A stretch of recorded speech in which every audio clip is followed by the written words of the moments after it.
नमस्कार, आप देख रहे हैं धा न्यूज और मैं हूं अभिषेक मिश्रा।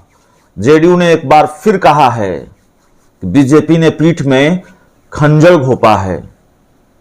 2020 के विधानसभा चुनाव में जो कुछ भी हुआ है और बीजेपी ने जिस तरीके से चिराग पासवान के कंधे पर बंदूक रखकर चलाया है, जेडीयू उस पूरे खेल को समझ चुकी है और बहुत पहले समझ चुकी है। नीतीश कुमार समझ चुके थे और तभी उन्होंने ये कहा था कि कौन दोस्त है कौन दुश्मन है ये पता नहीं चला। लेकिन कल जब ललन सिंह के ग्रैंड वेलकम की तैयारी थी, हालांकि जिस नेता ने ये बयान दिया है कि बीजेपी ने पीठ में खंजर घोंपा है, उन्होंने इसको वार वेलकम का नाम दिया है। अब वार का मतलब मैं युद्ध समझता हूं। ये युद्ध किसके खिलाफ है? जाहिर है बीजेपी के खिलाफ ही होगा। तो उन्होंने, संजय सिंह की बात मैं कर रहा हूं, जेडीयू के एमएलसी संजय सिंह ने कहा कि बीजेपी ने पीठ में छुरा घोंपा है, हम लोगों की बर्दाश्त करने की शक्ति बहुत है। अब आप समझ सकते हैं कि जेडीयू कब तक बर्दाश्त करेगी, और यह तक कह दिया गया है कि बर्दाश्त करने की शक्ति बहुत है। और खुलेआम अगर यह कहा जा रहा है कि बीजेपी ने पीठ में खंजर भोंका है, तो दोस्ती किस तरह से दरक गई है और ये दोस्ती कितने दिनों तक चलेगी, ये आप तय कर लीजिए। बार बार हमको ये खबर दिखानी पड़ती है क्योंकि इसको लेकर लगातार अपडेट आता है, बयान आता है। तो चलिए संजय सिंह का एक बयान आपको सुनाते हैं। उस बयान का छोटा सा अंश हम आपको सुनाते हैं। क्या कह रहे हैं संजय सिंह? हम लोगों को तो पीठ में खंजर भोंका ही गया है, लेकिन हम लोग को बर्दाश्त करने का शक्ति बहुत है। लोगों को मालूम है, इसमें हमें कुछ कहना नहीं है। तो साफ तौर पर आपने सुना कि संजय सिंह खुलकर यह कह रहे हैं कि बीजेपी ने पीठ में खंजर घोंपा है।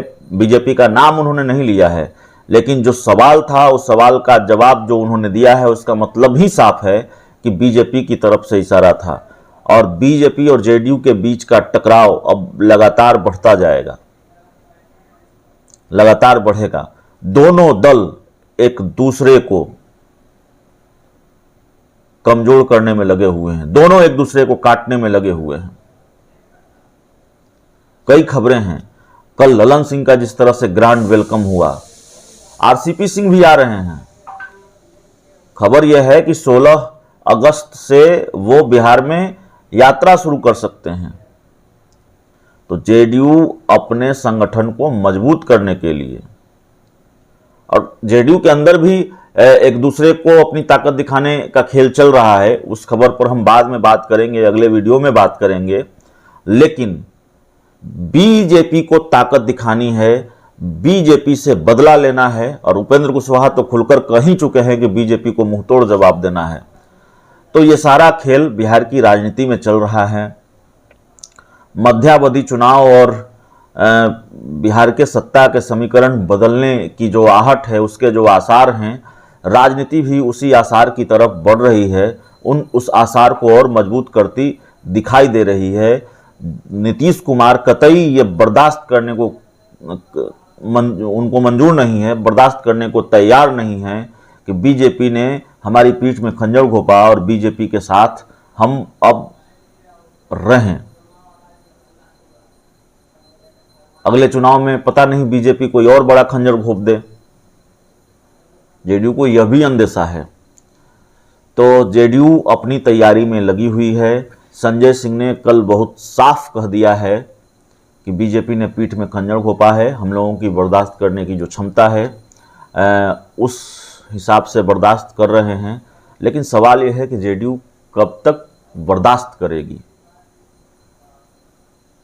वो पैमाना क्या है बर्दाश्त करने का। जाहिर है अगर बर्दाश्त की सीमा से चीज़ें बाहर हुई तो फिर जेडीयू बीजेपी से दोस्ती तोड़ लेगी।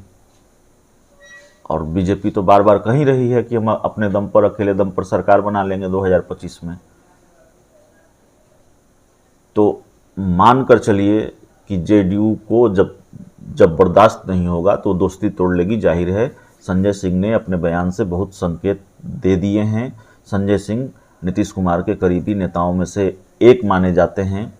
और देखिए, बिहार की राजनीति में कुछ भी धुंधली नहीं है। ऐसा नहीं है कि हम जो देख पा रहे हैं वो आप नहीं देख पा रहे हैं। सब कुछ, सारी तस्वीरें अब बिल्कुल साफ है। हम सिर्फ चीज़ें आपके सामने परोसते हैं। हम उन बयानों को आपके सामने ला रहे हैं, उन बयानों को आपके सामने परोसते हैं जिससे आप चीज़ों को समझ पाते हैं। संजय सिंह का बयान उसी बयान में से एक है। आप समझिए कि एक सहयोगी दल दूसरे सहयोगी दल के बारे में ये कह रहा हो कि हमारी पीठ में उस सहयोगी दल ने खंजर घोंपा हो। इससे पहले जेडीयू के बड़े नेता उपेंद्र कुशवाहा ने कहा कि हम मुंहतोड़ जवाब देंगे। एक मंत्री दूसरे मंत्री को दलाल कह रहा हो, एक सहयोगी दल जिसके कोटे से बिहार सरकार में मंत्री हैं सम्राट चौधरी, वो दूसरे सहयोगी दल के बारे में कह रहे हो कि हम उनके बिना भी सरकार चला सकते हैं, बना सकते हैं, 2025 में अपने दम पर सरकार बना सकते हैं। उनकी 43 सीटें हैं, बावजूद उनको मुख्यमंत्री बनाना पड़ा। गठबंधन में सरकार चलाने में मुश्किल हो रही है। तो खुलेआम अगर इस तरह की बात की जा रही है, कही जा रही है, तो आप अंदाजा लगाइए कि ये दोस्ती कहाँ चली गई है, बिहार की सियासत किस दिशा में बढ़ रही है। और हर तरफ यात्रा, हर तरफ चुनाव प्रचार। बिहार में राजनीतिक दलों की जो सक्रियता है वो बताती है कि बिहार चुनाव के मोड में है। इस पूरी खबर में इतना ही, इस पूरी रिपोर्ट में इतना ही। बहुत बहुत धन्यवाद।